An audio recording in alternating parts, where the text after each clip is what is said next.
Que el Señor añada bendiciones a sus vidas, mi amada familia. Siempre será un placer poder estar con ustedes a los tiempos, poder verlos y estar con ustedes y poder dirigirme. Gracias le doy al Señor por la invitación que me han hecho para poder predicar en esta tarde, noche, la bendita y eterna palabra de nuestro Dios.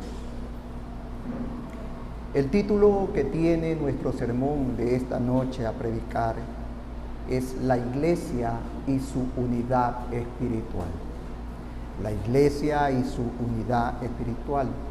Los textos que vamos a utilizar es el Evangelio de San Juan en su capítulo 17 y estaremos desarrollando los versículos 20 y 21. Evangelio de San Juan, capítulo 17, versículos 20 y 21. Así que los invito a abrir las Sagradas Escrituras y ubicarnos en esos textos. Dice así la bendita y eterna palabra de nuestro Dios.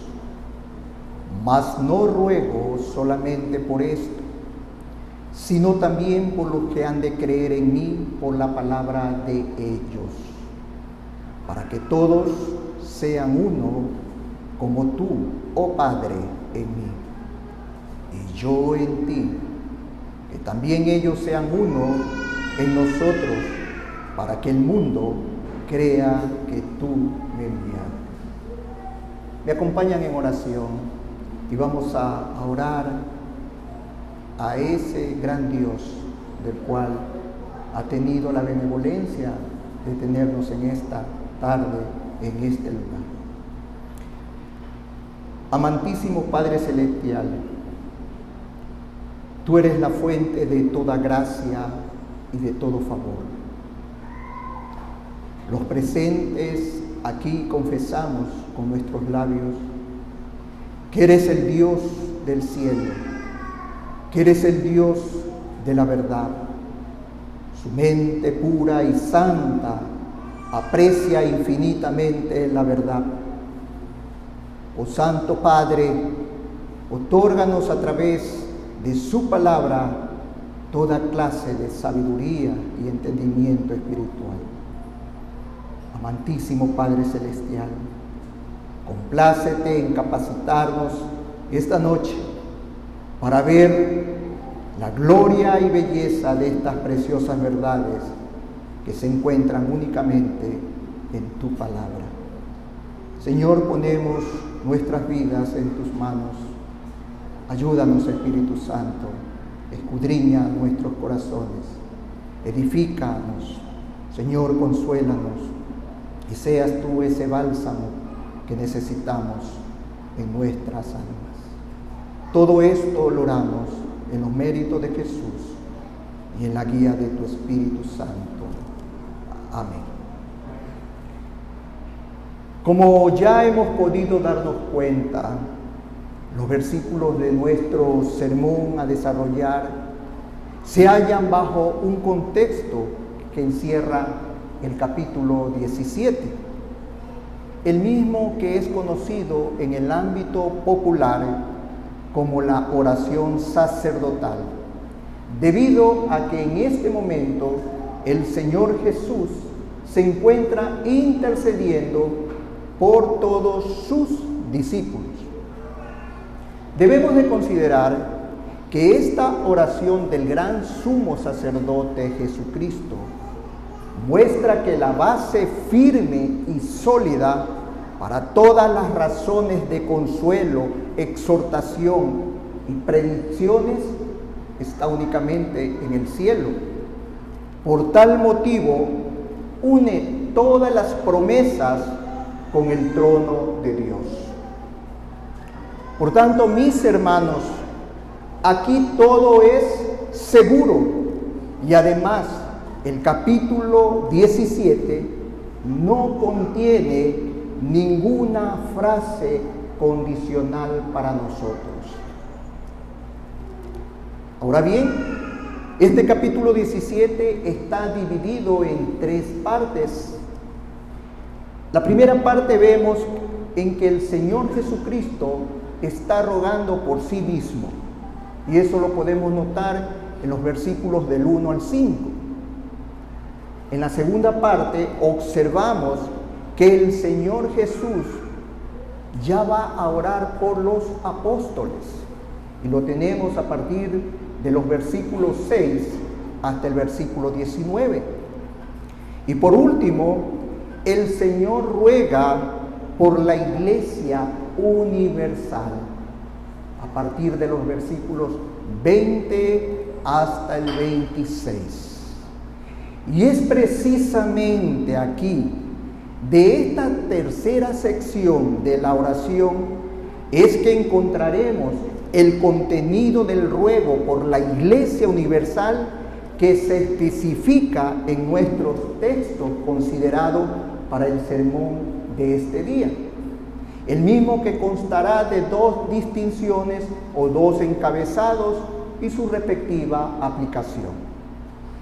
A continuación paso a señalar cuáles serán estos 2 encabezados que marcarán la ruta que seguiremos de esta exposición y a su vez nos permitirá a ustedes y a mí meditar en la verdadera unidad espiritual de los creyentes. La primera distinción o encabezado nos guía a estar unidos en una misma doctrina. Unidos en una misma doctrina. El segundo encabezado nos va a guiar a estar unidos espiritualmente al Padre y al Hijo. Para finalmente concluir con unas aplicaciones producto del desarrollo de nuestros antes encabezados. Habiendo mencionado todo esto, deseo empezar por decirles que los versículos 20 y 21 que al inicio leímos nos aclaran una de las mayores necesidades que existen en nuestro actual contexto de iglesia reformada. Y esta es que su iglesia permanezca unida. Que su iglesia permanezca unida. Mi familia, no cabe duda de que la unidad entre creyentes es un tema bastante serio. Yo diría muy serio, muy serio. Ya hemos experimentado, ¿verdad?, muchas situaciones penosas que se han vivido en otras congregaciones. Y es muy serio ya que las Escrituras nos va a pedir que seamos solícitos y hasta cierto punto intencionales en mantenernos unidos en el Espíritu y enlazados mediante la paz. Tal como lo señala el apóstol Pablo en su epístola a los Efesios, en su capítulo 4, versículo 3. Ahora bien, no es ninguna novedad escuchar entre nosotros de que los creyentes debemos de ser piadosos. Hemos escuchado aquello, ¿verdad? Que todo creyente necesariamente debe ser piadoso, debe de vivir vida piadosa, ¿sí? Todo lo contrario de la vida que vivíamos antes, ¿sí?, de impiedad. Así que permítame recordarles, hermanos, de que la unidad entre los creyentes es una marca de la verdadera piedad. Y escuche esto, no es opcional para ninguno de nosotros el buscarla. No tenemos otra opción, sino de buscar esa marca que es la verdadera piedad. Esa tiene que ser nuestra vida constante. Leo nuevamente para ustedes el versículo 20. Mas no ruego solamente por esto, sino también por los que han de creer en mí por la palabra de ellos. Vemos aquí que es en este instante cuando el Señor empieza a orar también por los que llegarían a creer en Él.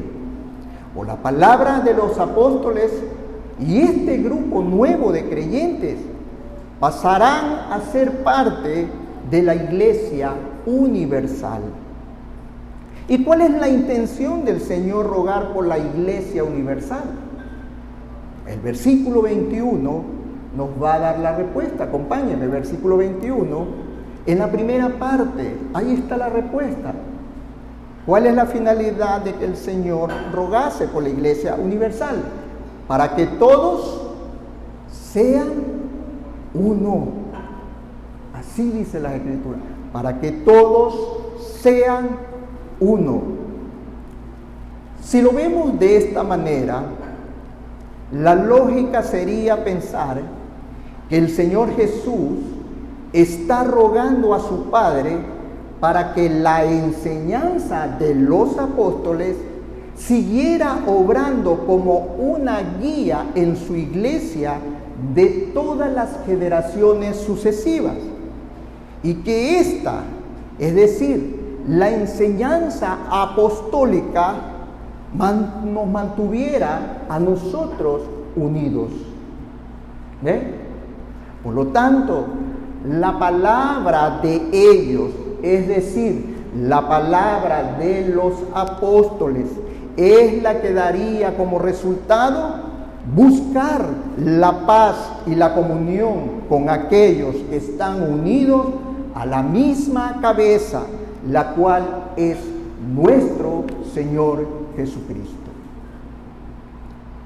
Así que los horizontes de la oración de intercesión de nuestro Señor Jesucristo se amplían, abriéndose paso hacia el futuro, aunque cuando el evangelista Juan escribe hacia finales del siglo I, algunos de esos que iban a creer ya existían como una realidad y estaban formando ya parte de la iglesia cristiana de aquel momento. No hay duda, mi familia, que el Señor establece una clara diferencia entre aquellos que creyeron en Jesús cuando le escucharon y los que llegaríamos a creer en Él después de su muerte y su resurrección. Y ahí nos hallamos nosotros. ¿Ven? Los apóstoles habrían de ser los encargados, los apóstoles habrían de ser los autorizados por el Señor para transmitir la verdad acerca de su enseñanza. Y no solamente de su enseñanza, también sus milagros a las siguientes generaciones, por cuanto ellos habían sido testigos presenciales de todo su ministerio terrenal. Hermanos, díganme ustedes si no es hermoso y conmovedor a la vez el ahora recordar, ahora que hemos leído este fragmento de la palabra del Señor, recordar de que el Señor Jesús ya oraba por todos los creyentes futuros hace más de 2000 años en el huerto de Getsemaní, cuando se disponía a entregar su vida en la cruz por nosotros. Es maravilloso.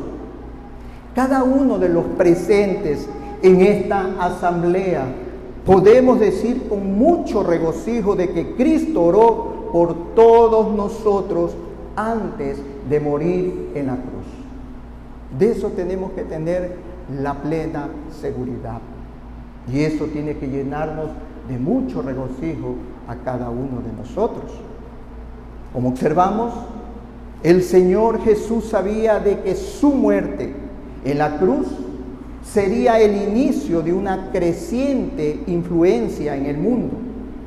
Como Él mismo ya lo había dicho en el Evangelio de San Juan, en su capítulo 12, versículo 24, cuando Él dice: de cierto os digo, Si el grano de trigo no cae en la tierra y muere, queda solo.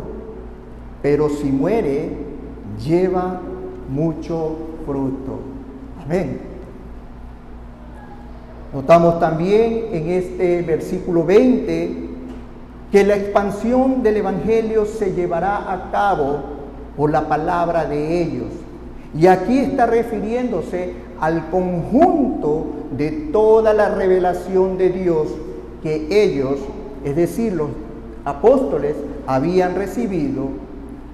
En otra palabra, el Evangelio. Ellos habían recibido el Evangelio. Y antes de morir, ellos incorporaron en los libros del Nuevo Testamento las enseñanzas que habían recibido directamente del Señor Jesús, al igual que sus obras milagrosas que probaban su autoridad mesiánica. Una vez más, el medio que se usa para producir la fe es la palabra predicada.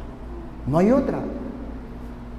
Hermanos, se pueden emplear miles de métodos modernos y tecnológicos para persuadir a los hombres a creer en Cristo.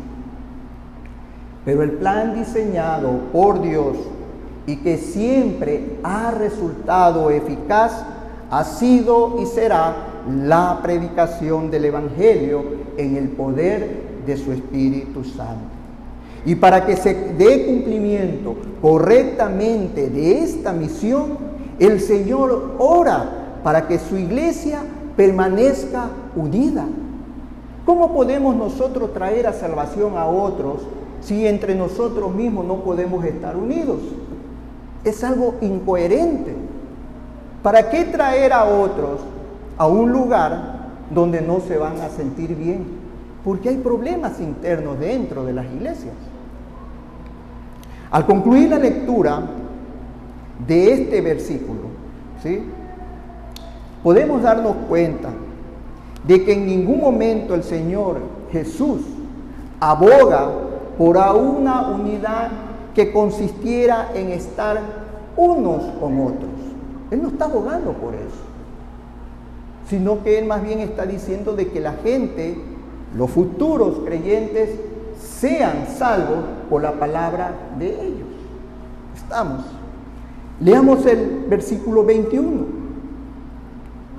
Dice así el versículo 21: para que todos sean uno, como tú, oh Padre, en mí y yo en ti, que también ellos sean uno en nosotros, para que el mundo crea que tú me enviaste.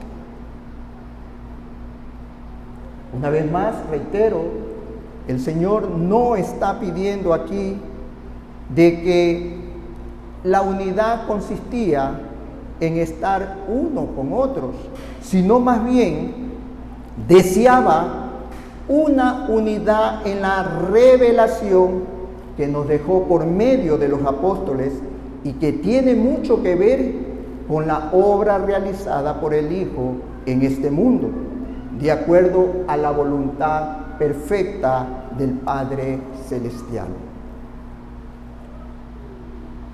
Hermanos míos, uno de los errores que se comete con mucha frecuencia al buscar la unidad de los cristianos en la actualidad es el de no entender apropiadamente la conexión que existe entre la palabra de Dios que establece la verdad y la comunión, dejando de lado la verdad doctrinal para así querer materializar en la práctica la unidad entre creyentes. Pero de aquí resulta o nace una pregunta: ¿se puede abrazar la unidad descuidando la verdad doctrinal?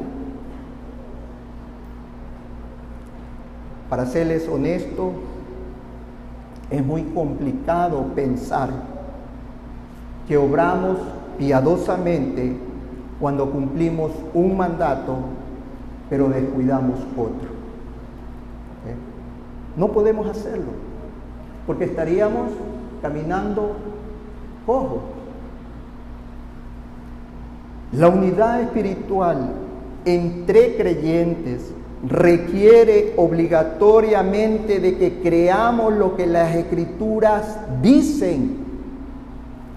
No se debe elegir lo que nosotros nos conviene obedecer. No podemos hacerlo. Debemos de obedecer todo lo que Dios nos manda.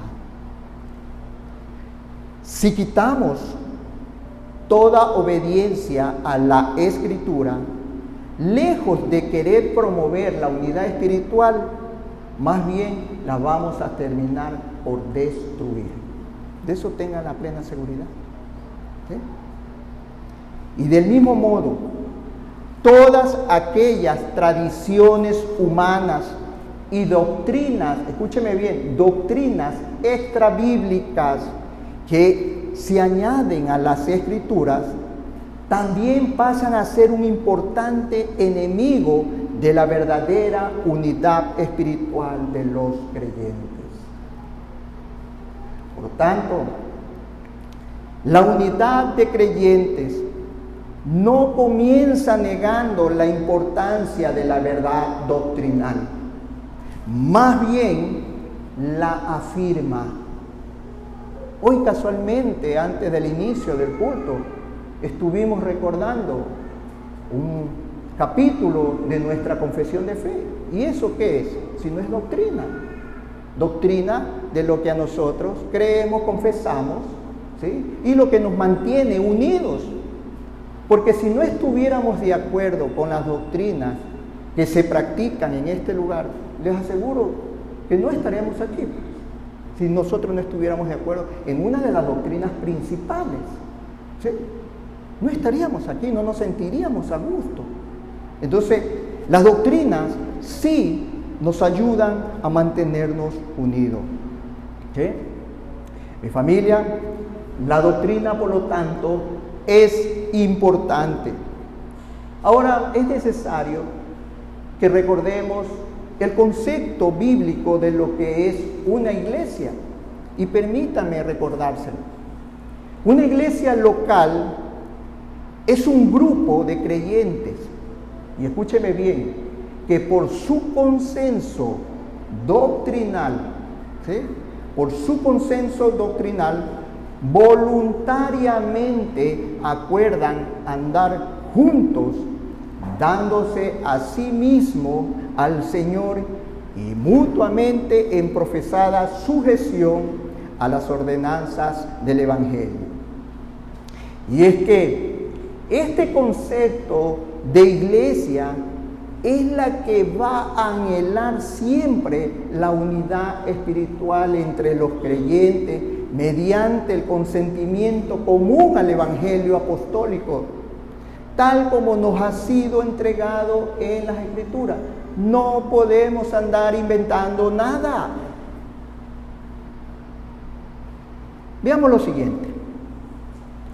Cuando el apóstol Pablo trató acerca de este tema que estamos hablando nosotros, es decir, de la unidad de los creyentes, mencionó también diferentes asuntos doctrinales que forman la base en que descansa la iglesia con principios sólidos para la comunión cristiana.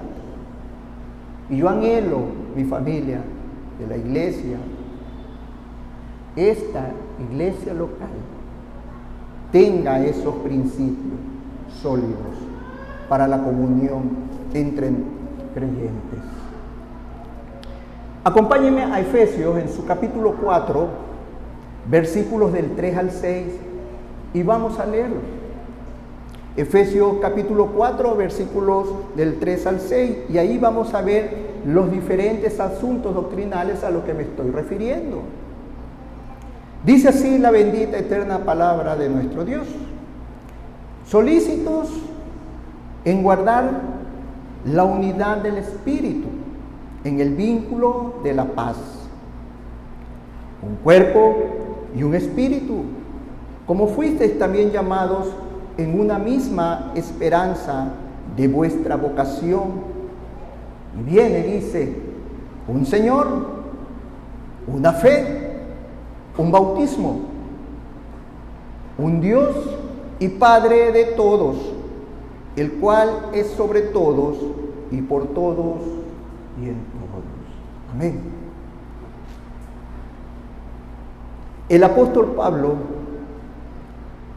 tiene muy en cuenta las grandes diferencias de cultura, costumbres, raza y crianza religiosa que existe entre sus lectores. Pero desea subrayar la realidad espiritual de lo que tienen en común en Cristo, por lo que describe la unidad base en la que nos encontramos todos los creyentes. Todos creemos aquí en el Espíritu Santo. Y habla de un espíritu, refiriéndose al Espíritu Santo según su función desde el seno trino de Dios. Y este Espíritu Santo lo que hace es que proporciona y mantiene la unidad actual de la iglesia. Eso es lo que hace el Espíritu Santo. El Espíritu Santo es la vida del cuerpo, el principio vital que vivifica y llena todo, impulsando a cada miembro a aportar con su contribución peculiar al conjunto de su constante desarrollo hacia la madurez. Y es lo que buscamos, ser una iglesia madura. Ahora Pablo dice que hay un solo espíritu. No hay dos, no hay tres. Él es el único espíritu que descendió en poder sobre los creyentes judíos en Pentecostés. Y a partir de aquí, en el transcurso de los siglos, ha repartido a los creyentes dones para que se cumplan los propósitos salvíficos de Dios entre todos los hombres. En teología sistemática, la doctrina del Espíritu Santo se la conoce como neumatología. Los que están en el seminario lo saben muy bien. Tenemos doctrina aquí. Pablo ahora dice una sola esperanza. Esta se deriva del sello y de las arras de la herencia divina que ustedes y yo recibimos cuando creímos en el Señor Jesucristo, muerto y resucitado. Ahora dice, esta esperanza dice que es la vocación que un día hizo mella en nuestras almas redimidas cuando su gracia gloriosa nos salvó por Cristo y fuimos nacidos de nuevo por el Espíritu Santo de Dios. Un Señor. ¿Qué está diciéndonos Pablo con esto? Bueno, Pablo lo que está diciendo es que un Señor nos afirma que hay una sola fuente de autoridad en el cuerpo de Cristo. No hay otro. Él tiene que ostentar el primado en toda la iglesia, ya que la iglesia es suya, porque la compró con su sangre. Y frente a este señorío de Cristo, mis hermanos, no puede existir división alguna entre los miembros del cuerpo, por grandes que sean las diferencias externas que existen, porque sí existen diferencias, sí va a haber desavenencia entre nosotros, pero eso no nos puede dividir. Si hay un señorío, si creemos en ese señorío, en ese Señor, un Señor, dice la Escritura, no puede dividirnos. Toda lealtad humana, por importante en su área particular, llámese esta la familia, el trabajo, el Estado y donde quiera que nosotros nos desenvolvamos, todas estas han de supeditarse y condicionarse absolutamente a la autoridad de Cristo, que es el Señor de la iglesia. No podemos ser unos aquí y otros afuera. Debemos ser siempre el mismo. Aquellos seres que hemos sido transformados. Y somos aquí esos seres que el Señor ha transformado, que ha regenerado, que ha cambiado nuestras vidas. Y también no somos afuera, pues. Recordemos que el señorío de Cristo es el único remedio y la única esperanza para las profundas divisiones que existen en la humanidad de hoy en día. Y esto ha venido ocurriendo entre todos los siglos de la historia. ¿Sí? Pleitos, contiendas, divisiones. ¿Sí? Hemos estado viviendo muchas veces en el mundo. Una fe se refiere a la doctrina apostólica que ustedes y yo hemos recibido y hemos de guardar por la misma fe que hemos recibido.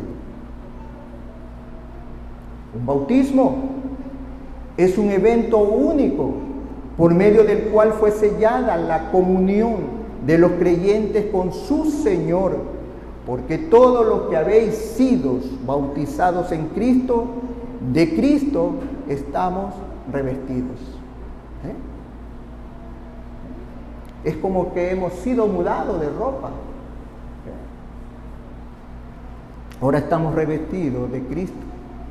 Y es que en el bautismo reposa la evidencia de que toda clase de personas, sin discriminación alguna, participan de la gracia de Cristo. Un Dios y un Padre de todos. Aquí el creyente es quien reconoce a su Creador y Redentor. Lo ve como el centro y origen de todo. Por lo tanto, existe una necesidad de no permitirnos por ninguna causa hacer divisiones entre nosotros. No solamente divisiones, ni ningún tipo de requebrajamiento de esta hermosa unidad a la cual todos nosotros hemos sido llamados a establecer en nuestras iglesias locales. Díganme ustedes, después de haber visto todo esto, ¿cuánta riqueza doctrinal encontramos aquí? Y me voy a robar una frase de uno de los aquí presentes. Todo esto es oro puro, oro en polvo para los creyentes. Esto debe ser oro en polvo para los creyentes.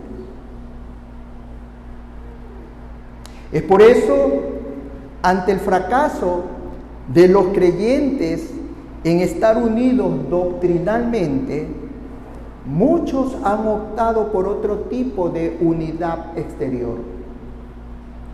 Un tipo de unidad organizativa e institucional muchas veces se buscan en las iglesias.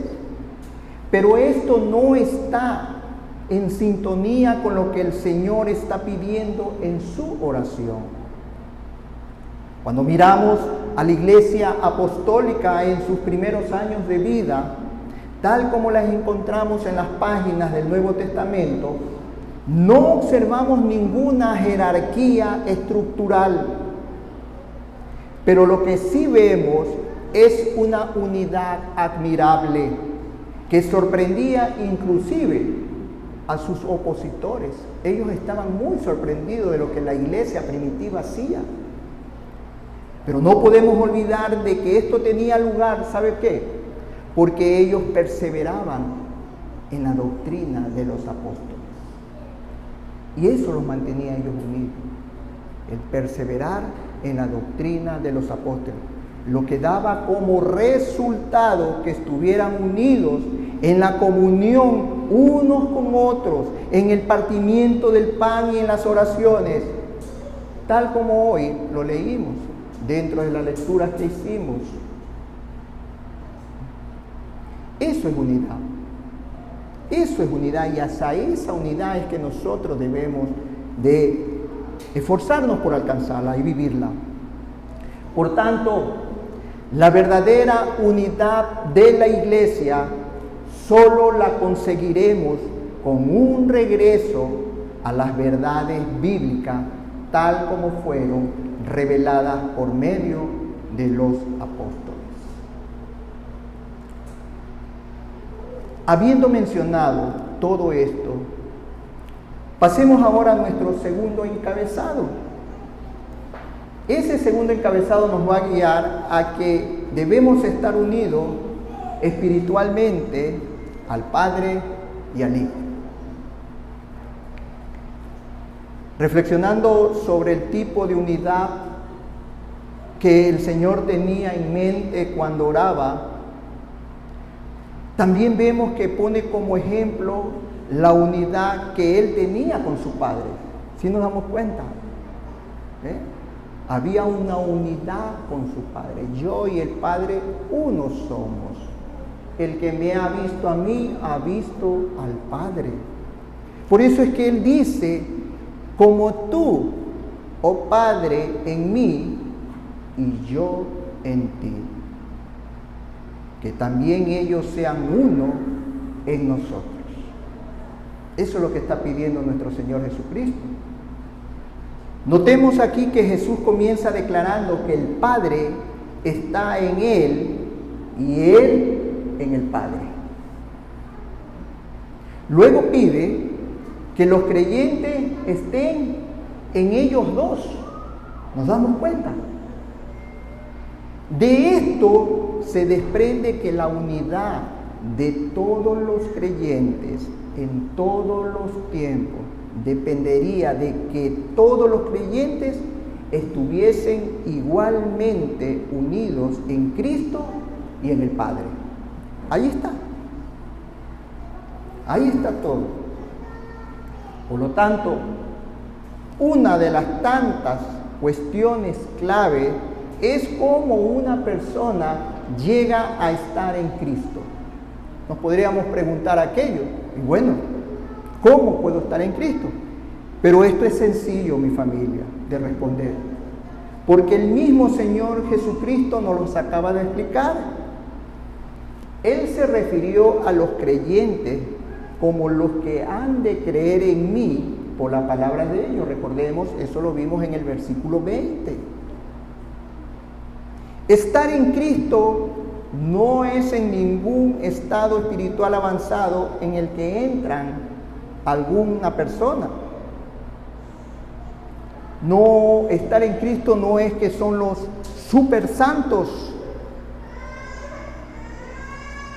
a través de una larga disciplina espiritual, no. Por el contrario, todos los creyentes estamos en Cristo a partir del momento cuando hemos creído en Él. Ahí estamos. No hay otra. Solo podremos ser uno si aceptamos doctrinalmente la unión existente entre el Padre y el Hijo. Y aquí creo que todos estamos de acuerdo. ¿Sí? Aquellos que niegan que el Padre y el Hijo son iguales en esencia y dignidad, nunca podrán estar en unidad dentro de su iglesia. Dice las Escrituras que no pueden andar dos juntos si no estuviesen de acuerdo. El vínculo de unión que el Padre y el Hijo compartían era la misma vida espiritual. Ahora nosotros, cuando creemos en Él, recibimos el Espíritu Santo. Y con el Espíritu Santo disfrutamos también de esa misma vida espiritual. Esto implica que esta unidad no puede estar basado en una organización humana, sino solo en compartir la misma vida del Espíritu Santo. Otro detalle importante es que la unidad entre el Padre y el Hijo se basaba en el amor entre las personas de la Trinidad. Solo el auténtico amor de Dios entre nosotros puede generar este tipo de unión. El amor de Dios ha sido derramado en todos los creyentes. Entonces estamos facultados, mi familia, para poder amarnos, perdonarnos y poder vivir esta vida, esta unidad espiritual.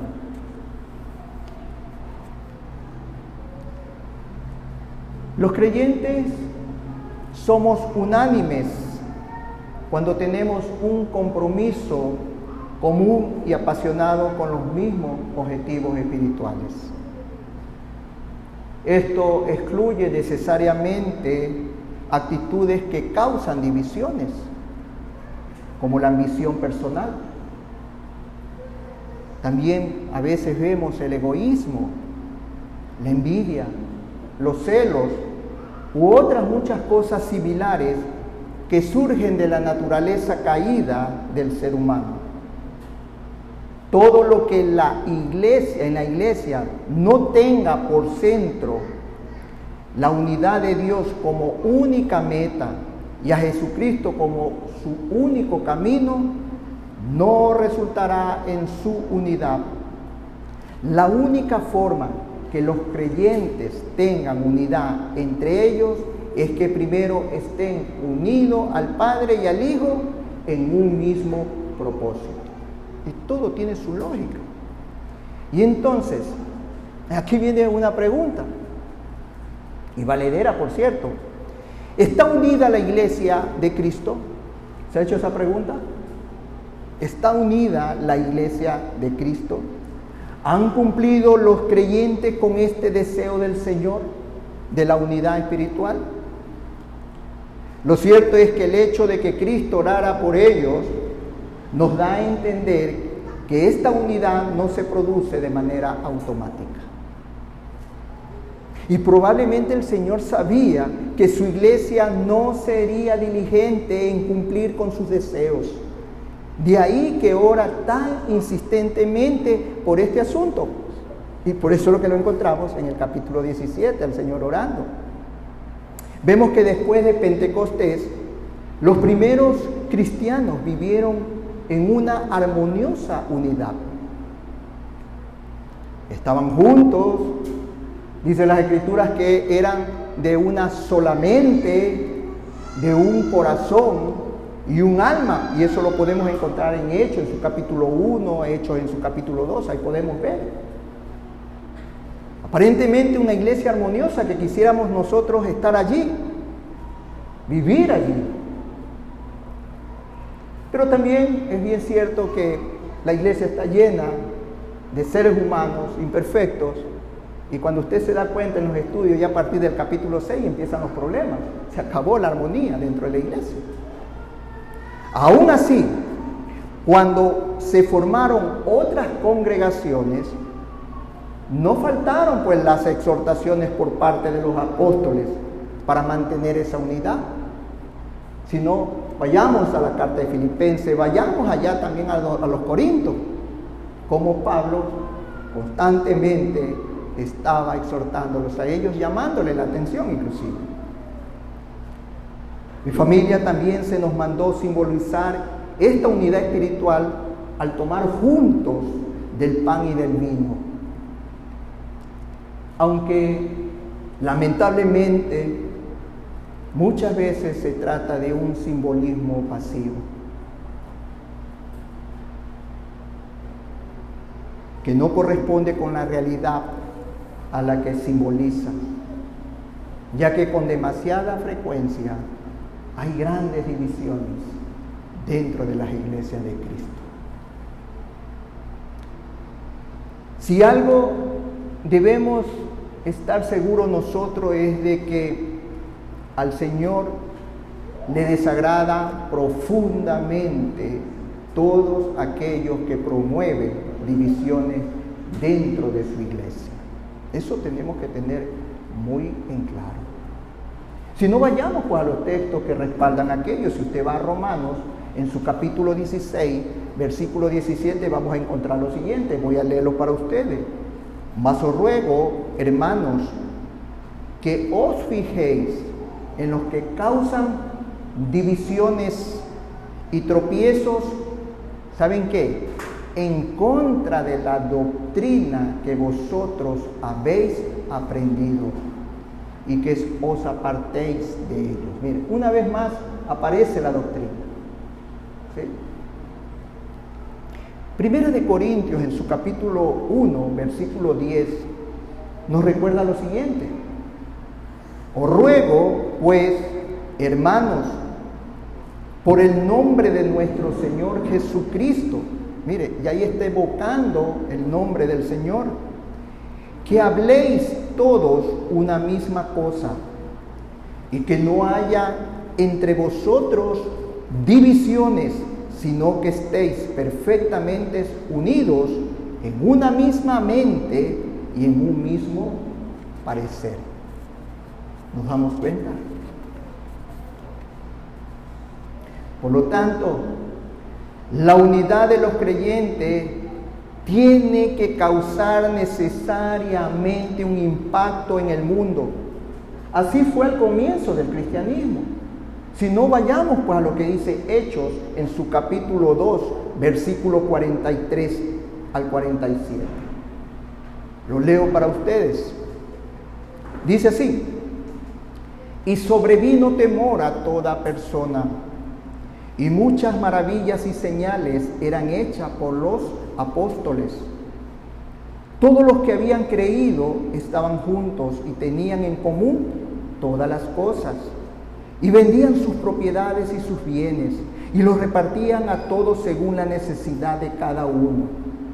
Y perseverando unánimes cada día en el templo, y partiendo el pan en las casas, comían juntos con alegría y sencillez de corazón, alabando a Dios y teniendo favor con todo el pueblo. Y el Señor añadía cada día a la iglesia los que habían de ser salvos. Amén. Cuando los creyentes están unidos en la fe y presentan un frente unido ante el mundo, es cuando ejercen influencia y poder. Por el contrario, cuando se dividen a causa de luchas y disensiones, su testimonio en el mundo queda terriblemente debilitado.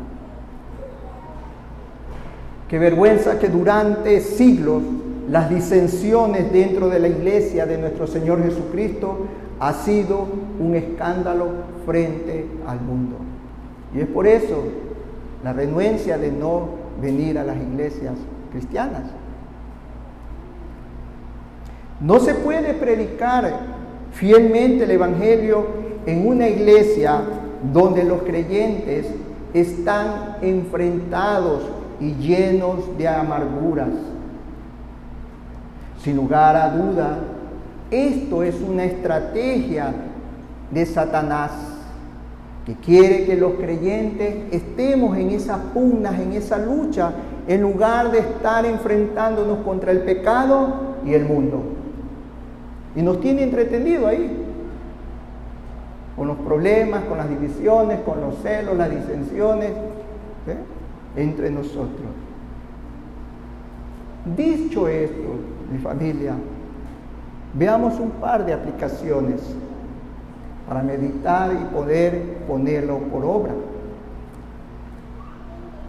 En todo caso, de estas peticiones del Señor, podemos aprender por lo menos dos cosas aquí, muy importantes.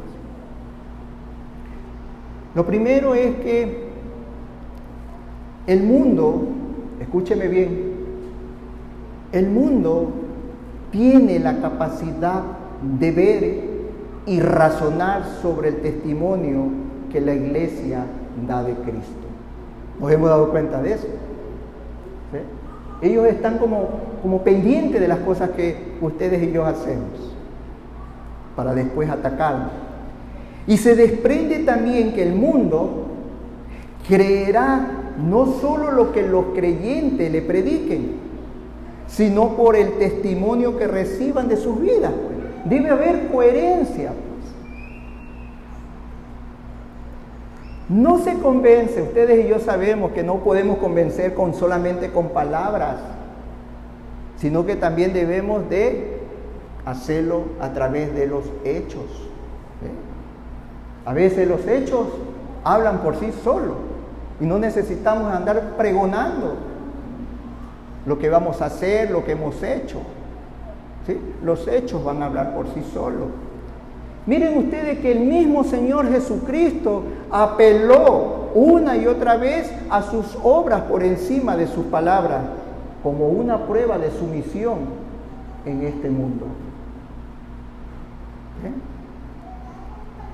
Y es que si no hay hecho entre nosotros que nos respalden, el cristianismo será considerado como otra bonita utopía, una bella filosofía que no nos va a conducir a ninguna parte real. Por lo tanto, ustedes y yo debemos de hablar con hechos, no solamente con palabras. Otra de las cosas que podemos ver es que el testimonio que Cristo espera que demos de Él será a través de las vidas transformadas, nunca por la fuerza. Nunca debemos de forzar a alguien en creer en el Señor. Dejemos que la palabra, que el Espíritu Santo haga su obra. Sabemos lo que el Espíritu Santo en su poder puede hacer, lo que hizo con nosotros, de convencernos de pecado, de justicia y de juicio. Si no, no estuviésemos aquí, si Él no hubiese obrado en nosotros.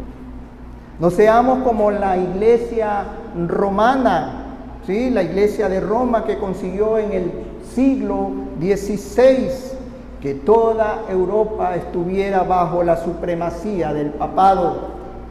¿Y cómo lo hizo? Bueno, lo exterminaron a la oposición a través de el fuego, las hogueras, a través de la espada, a través de las torturas. Así lograron extender sus redes por todo el mundo. Pero ese no era el medio que el Señor anunció. Nosotros tenemos claro que hay un solo medio que el Señor ha dado a los creyentes, y es la predicación de la bendita y eterna palabra de Dios. Pablo lo dijo: yo no me avergüenzo del Evangelio, porque es poder de Dios para salvación para todo aquel que cree. Confiemos en aquello, expongamos la palabra de Dios, preparémonos, seamos esos obreros preparados que no tengamos de qué avergonzarnos. Amén, mi familia. Oremos. Padre, gracias te damos